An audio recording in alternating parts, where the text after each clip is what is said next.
Un chaos inhabituel a secoué les dernières semaines le Grand Conseil vaudois, notamment à la suite d'accusations d'harcèlement sexuel en son institution.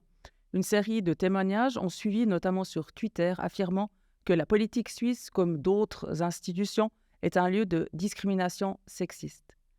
Nous en parlons aujourd'hui avec Sarah Neumann, conseillère communale à Lausanne. Je suis Valérie Piller-Carrard, vous regardez Fil Rouge. Bienvenue Sarah à ce Fil Rouge. Merci. On va faire un petit peu plus connaissance. Je te laisserai te présenter en quelques mots, peut-être aussi nous décrire ton parcours politique. Oui, volontiers. Donc, je m'appelle Sarah Neumann, je préside le PS Lausanne. Je suis conseillère communale à Lausanne depuis le début de la législature, donc depuis 2021. Je l'ai déjà été de 2012 à 2019 et j'ai également été députée au Grand Conseil vaudois de 2017 à 2020. Et puis, qu'est-ce qui s'est passé? Comment est-ce que tu as ressenti les choses suite à ces événements qui sont survenus justement au Grand Conseil vaudois? Alors peut-être un petit rappel en quelques mots. Effectivement, dans le cadre d'un débat au Grand Conseil, une députée sous-entend qu'un député n'aurait pas complètement respecté la directive qui vient de sortir en matière de harcèlement sexuel au sein du Grand Conseil. Suite à cela, il y a un esclandre, la séance s'interrompt et une grande partie de l'Assemblée, la majorité de droite, se lève et sort, interrompant de fait la séance du jour du Grand Conseil.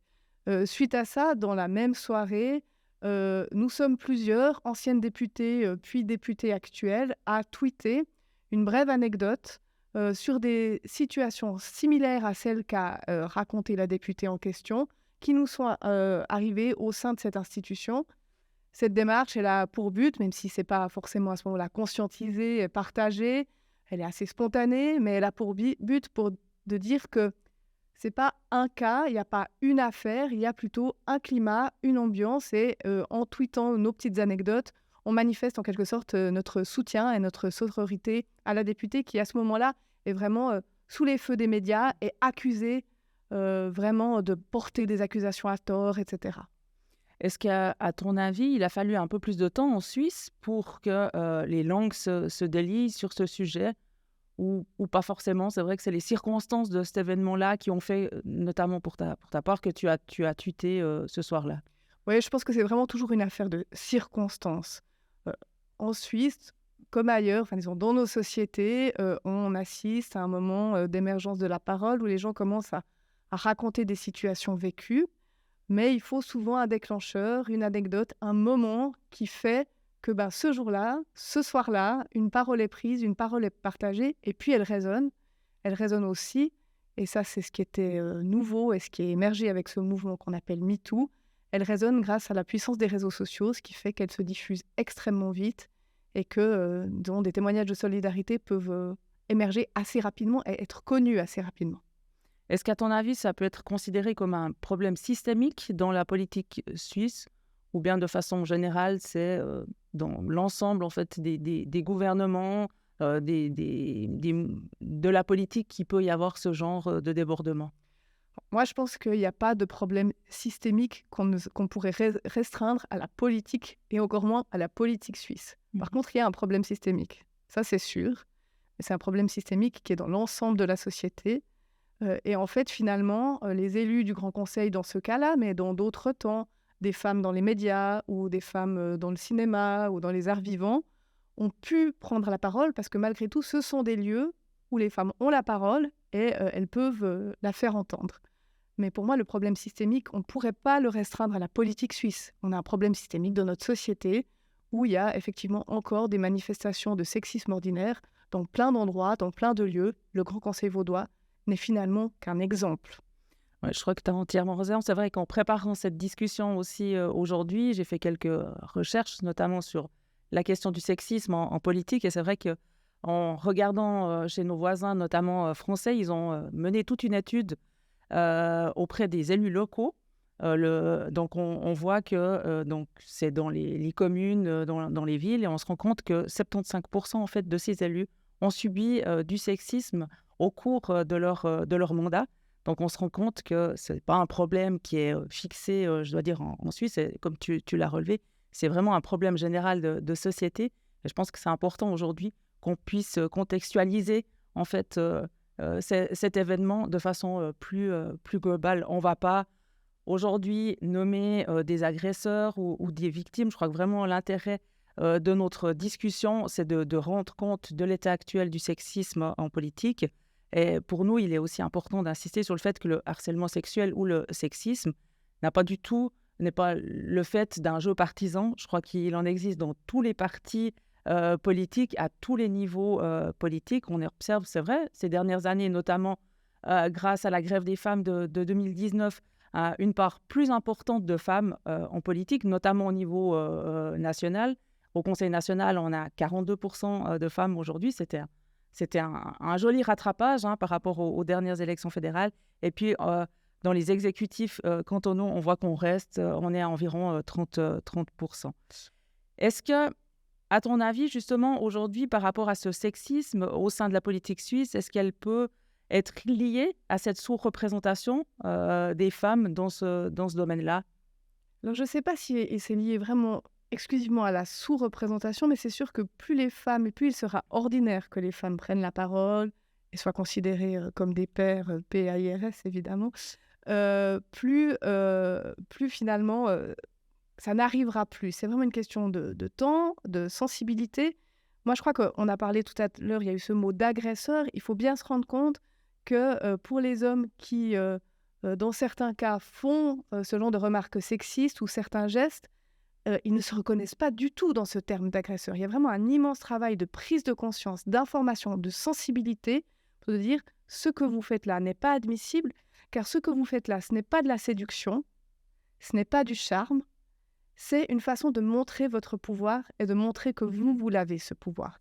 En fait, le sexisme ordinaire, c'est pas une séduction qu'on ne saurait pas entendre. Je pense que comme beaucoup de femmes, j'adore qu'on me séduise. Simplement, c'est là une manifestation d'un pouvoir. Quand effectivement on appelle une collègue petit chat, c'est une façon de montrer que soi-même, on est plus installé, on est plus à sa place et qu'on a plus de pouvoir. Et je crois qu'en fait, ce mouvement qui fait que les femmes prennent le pouvoir petit à petit, avec ces chiffres qui sont effectivement réjouissants, pas encore complètement satisfaisants, mais réjouissants, là, évidemment, les places qu'elles prennent, elles les prennent aussi à des hommes. Il faut être clair, et puis ça, je crois que c'est clair dans tous les partis, c'est effectivement pas du tout partisan. Pour avoir une représentation féminine, on doit avoir des sièges masculins en moins. Puis ce temps-là, ça crée peut-être des tensions et ça crée un changement d'ambiance sur lequel, effectivement, il faut encore travailler, sensibiliser, informer et dire que ces manifestations de pouvoir, que sont les petites remarques sexistes, ne sont plus acceptables et ne sont plus admises par les élus. Je crois que c'est important de pouvoir faire passer ce message-là, que peut-être justement des petites remarques qui peuvent sembler anodines selon le contexte, peuvent être justement interprétées de façon blessante pour la personne qui reçoit ces paroles. Et je crois que c'est important de libérer en fait la parole, de le dire, que les femmes, que les jeunes femmes puissent le dire assez ouvertement. Écoute, là, tu as dépassé la ligne rouge, tu es allé trop loin. C'est plus du relationnel, je dirais. C'est justement, comme tu l'as dit, une sorte de pouvoir, de dominance en fait d'un sexe par rapport à l'autre. Peut-être pour revenir à la question du sexisme politique, le rôle des partis politiques. Quel est leur rôle? Parce que c'est vrai que, comme je l'ai dit, c'est pas le jeu, le fait d'un jeu partisan. On a ce genre de réaction dans différents partis politiques. Est-ce que les partis politiques peuvent agir par rapport à cette problématique? Bon, alors moi, je pense qu'on peut agir à tous les niveaux institutionnels sur ces problématiques, déjà en formulant les mots, en disant les termes et puis en sensibilisant.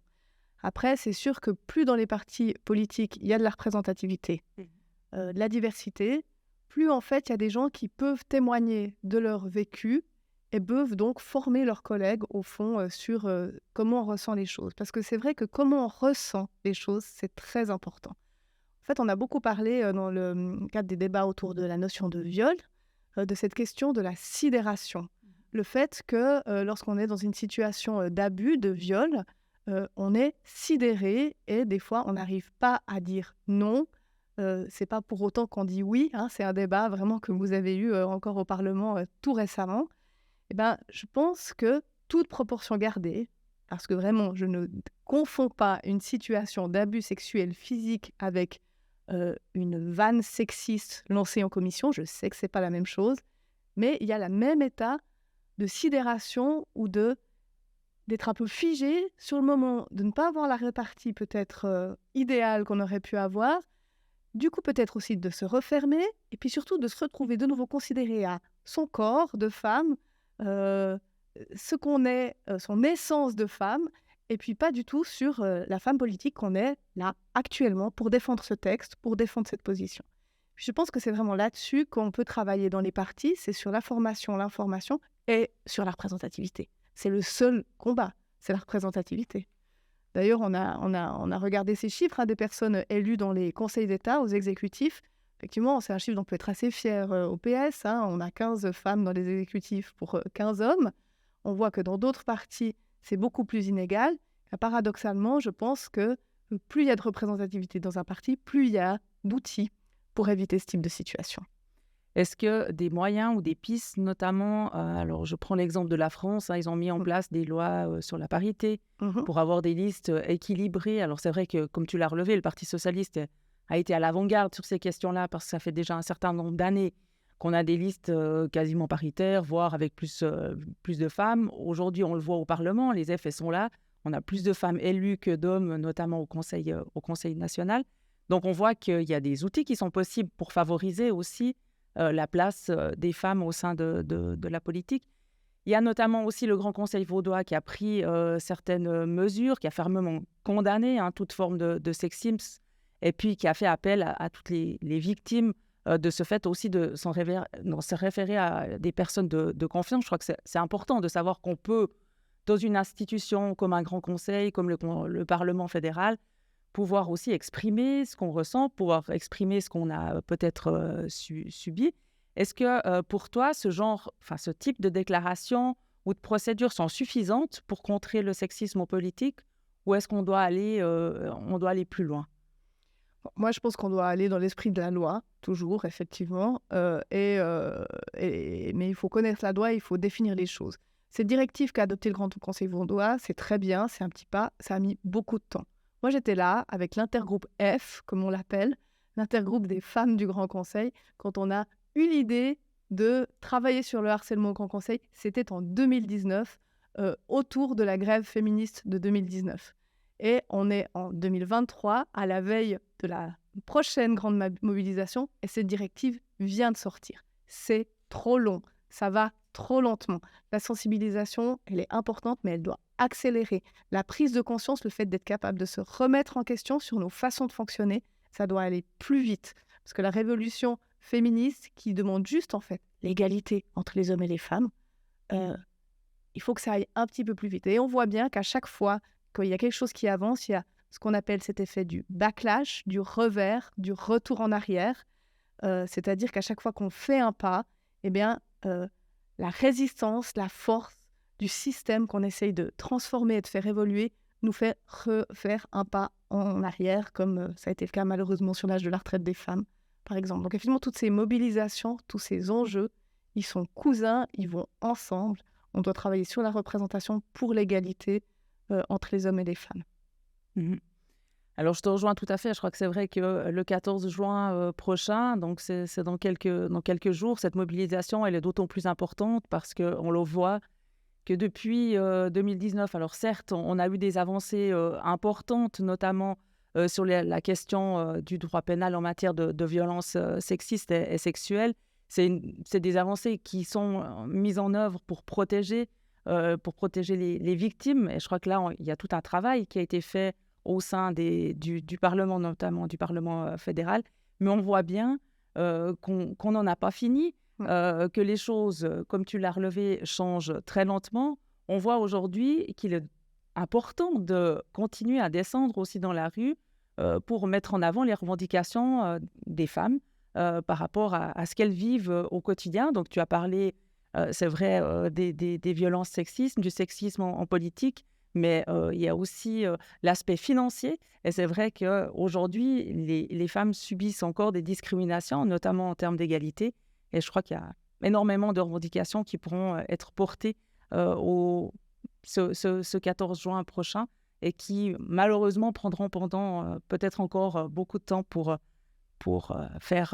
qu'elles soient concrétisées et qu'elles soient une réalité. Merci beaucoup, Sarah, pour cet échange. Merci aussi pour ton engagement par rapport à cette thématique, pour aussi libérer la parole des victimes. Vous avez regardé Fil Rouge et n'hésitez pas à vous abonner.